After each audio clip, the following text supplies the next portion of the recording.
sur ma chaîne YouTube JLC Agence des Voyages. Aujourd'hui, nous allons plonger dans l'éducation environnementale et environnement. Si c'est votre première fois ici, n'oubliez pas de vous abonner et de cliquer sur la cloche pour ne rien manquer de nos prochaines vidéos. Et si vous êtes déjà abonné, merci de votre fidélité. Sans plus attendre, passons directement au sujet du jour. Éducation environnementale et environnement. Introduction à la classe. Quel est l'objectif du cours? Dans ce cours, vous apprendrez l'importance de l'éducation environnementale visant à développer la conscience environnementale. Objectifs généraux d'apprentissage. Tout au long de ce cours, vous discutez de l'importance de développer une conscience environnementale. Analysez la relation entre l'éducation environnementale et le tourisme. Examinez les implications de l'éducation environnementale multidisciplinaire. Situation problématique. Beaucoup de nos choix, qui ne sont pas toujours nécessaires, contribuent à l'apparition d'impacts environnementaux négatifs importants sur l'environnement, qui peuvent être préjudiciables à nous tous. Pour réaliser cette analyse, rappelons-nous notre contexte d'apprentissage. Vous êtes manager dans le secteur du tourisme, vous travaillez pour une entreprise appelée Turistando et vous créez généralement des itinéraires dans des parcs qui contiennent de nombreux potentiels environnementaux pour un public spécifique pour ce type d'itinéraire. Le parc que vous envisagez habituellement de visiter est le Parc national Ambiente Verde.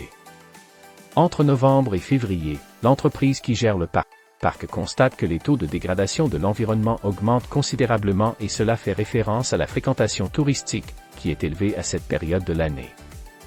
Le fait est que certains visiteurs et touristes dégradent les lieux de visite, principalement en jetant leurs déchets dans des endroits inappropriés. Par ailleurs, un petit incendie s'est déclaré à proximité d'un sentier, provoqué, selon des témoins, par des résidus de cigarettes laissés par des touristes.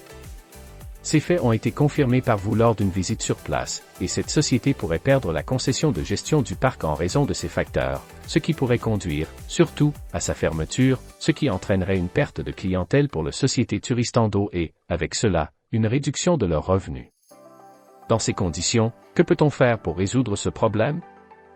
Pouvez-vous, en tant que responsable du tourisme, développer un plan ou une action pour améliorer la sensibilisation des touristes, visant un meilleur comportement par rapport au parc? Est-il possible de travailler sur des concepts d'éducation environnementale au sein du parc lors d'activités touristiques? Qui peut réaliser ce type d'activité?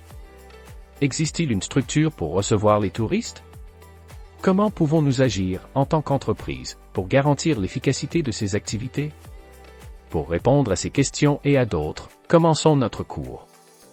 La formation d'une conscience environnementale. Dans ce cours, nous travaillerons sur les notions d'éducation environnementale. Pour les activités touristiques, en particulier celles réalisées dans les espaces naturels, une contribution théorico-méthodologique à l'éducation environnementale est importante, car il est nécessaire de développer cette sensibilisation des touristes, en vue de la conservation de l'environnement. La prise de conscience environnementale s'est accrue au fil du temps, principalement en raison du fait que les gens sont plus attentifs à ce qui arrive à l'environnement et à ses effets sur nos vies. La recherche se développe et avec la diffusion de données et d'informations sur les faiblesses et le potentiel environnemental de la planète, une attitude plus active des citoyens est attendue. Jusqu'à la fin des années 1960, on parlait peu d'environnement, mais à partir de 1970, le sujet prend forme et commence à être vigoureusement débattu. Pour Brune, 2009, p. 5, la révolution environnementale a soulevé des problèmes qui ont révélé partout l'existence de problèmes socio-environnementaux, et nous devons y trouver des solutions, principalement d'un point de vue politique, économique et environnemental. Cette note a fait prendre de l'ampleur à l'idée et les questions et actions environnementales se sont beaucoup développées, au point de se multiplier rapidement à travers le monde, même via les organisations non gouvernementales. À partir de 1972, lors de la conférence de Stockholm, le terme d'éducation environnementale apparaît, qui fait date dans l'inclusion des questions environnementales dans la planification et dans les relations entre pays développés et pays en développement et dans la remise en question de la vision de la nature comme moyen et non comme moyen. Une fin en soi. Neyman, Rabinovici, 2010, p. 63. En ce sens, l'environnement cesse d'être un lieu où des actions irréfléchies peuvent être menées et devient un lieu d'importance pour l'humanité, notamment en ce qui concerne la survie de toutes les espèces qui y vivent. Dans cette perspective, la conservation mais aussi l'éducation environnementale ont fait l'objet d'innombrables réunions et conférences tout au long du XXe siècle et maintenant aussi au XXIe. L'Agenda 21 peut être défini comme un instrument de planification pour la construction de sociétés durables, sur différentes bases géographiques, qui combinent des méthodes de protection de l'environnement, de justice sociale et d'efficacité économique, Brésil, 2010, p. 16. Mais après tout, qu'est-ce que l'éducation environnementale? Dia, 2004, Apuneman, Rabinovici, 2010, p. 65, affirme que l'éducation environnementale est considérée comme un processus permanent par lequel les individus et la communauté prennent conscience de leur environnement et acquièrent des connaissances, des valeurs, des compétences, des expériences et une détermination qui les rendent capables d'agir individuellement et collectivement. La loi numéro 9795 du 27 avril 1999 prévoit l'éducation environnementale et établit la politique nationale d'éducation environnementale. Dans cette loi, l'éducation environnementale est comprise comme les processus par lesquels l'individu et la communauté construisent des valeurs sociales, des connaissances, des aptitudes, des attitudes et des compétences visant à conserver l'environnement, un bien pour l'usage commun des personnes, essentiel à une qualité saine de la vie et sa durabilité. Brésil, 1999, p. 1. L'éducation environnementale dans l'éducation formelle et informelle. Dans cette même législation, il existe une division entre l'éducation environnementale dans l'éducation formelle et l'éducation environnementale informelle, ou non formelle. On entend par éducation environnementale formelle celle développée dans le cadre des programmes d'études des établissements d'enseignement public et privé, englobant l'éducation de la petite enfance, l'enseignement primaire, secondaire, supérieur, l'éducation spéciale, professionnelle et l'éducation des jeunes et des adultes. Par conséquent, il est développé de manière articulée et intégrée au contenu qui compose l'éducation formelle. D'autre part, l'éducation environnementale non formelle est composée d'actions et de pratiques éducatives visant à sensibiliser la communauté aux problèmes environnementaux et à leur organisation et à participer à la défense de la qualité de l'environnement. Brésil, 1999, p. 1. Elle est réalisée par des personnes possédant une connaissance approfondie de l'environnement, dans une perspective holistique, et qui savent mener des activités de sensibilisation et de réflexion sur la conservation de l'environnement.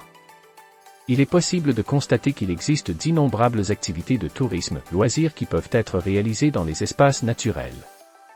À noter qu'il existe des moments de conversation entre groupes dans lesquels l'éducation environnementale peut être travaillée. L'objectif du travail du gestionnaire du tourisme sera l'éducation environnementale non formelle, c'est-à-dire celle qui sera réalisée avec la participation d'entreprises publiques ou privées, et il pourra y avoir des partenariats avec des universités, des organisations non gouvernementales, ONG, cherchant à sensibiliser la société aux causes environnementales, principalement sur l'importance des unités de conservation ou des espaces naturels, en cherchant à atteindre le plus grand nombre de personnes possibles, telles que les populations traditionnelles, les populations rurales et urbaines. Le responsable du tourisme peut recevoir le soutien d'un professionnel pour acquérir de meilleures connaissances et travailler sur l'éducation environnementale non formelle dans ses itinéraires touristiques, ainsi que développer des actions avec ses collègues afin qu'ils obtiennent une formation continue, les formant à être des diffuseurs de l'environnement. Éducation. Lors du tourisme dans les espaces naturels, des activités peuvent également être réalisées à travers des textes, des vidéos et du matériel qui montrent l'importance de sensibiliser les touristes au lieu qui sera visité. Mais pourquoi travailler avec l'éducation environnementale? À travers lui, nous cherchons à sensibiliser aux faits et au contexte environnemental actuel. Et comment cela peut-il être fait? Suivons ce que nous révèle Brune, 2009, p. 66. Les problèmes environnementaux doivent être montrés de manière à provoquer un certain désagrément chez les gens pour qu'ils soient encouragés à contribuer, en changeant leur attitude envers eux-mêmes, aux autres individus et aussi à la nature. Compte tenu de cela, comprenez-vous l'importance de travailler avec l'éducation environnementale? Si l'éducation environnementale permet de révéler des connaissances sur le sujet, on espère que les destinataires de ces informations seront capables de se rendre compte de son importance, devenant des agents modificateurs et responsables de l'environnement, laissant de côté l'anthropocentrisme, comprenant la dimension des problèmes qui peuvent être causés par des comportements et des attitudes inappropriées. Mais en tant que touristes, est-ce important? Ceux qui recherchent confort, repos et tranquillité sont-ils préoccupés par les enjeux environnementaux?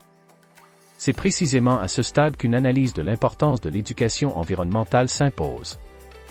l'éducateur environnemental sera en mesure de révéler des informations précieuses, qui ont la capacité d'impliquer le sujet dans la compréhension du problème, en recherchant son assimilation et un changement d'attitude. Assimile. Concernant la formation et la formation des agents multiplicateurs de l'éducation environnementale, il convient de noter qu'il s'agit d'expériences innovantes dans lesquelles est proposée la formation d'observateurs locaux, qui peuvent travailler comme diffuseurs de l'éducation environnementale, même à travers des projets.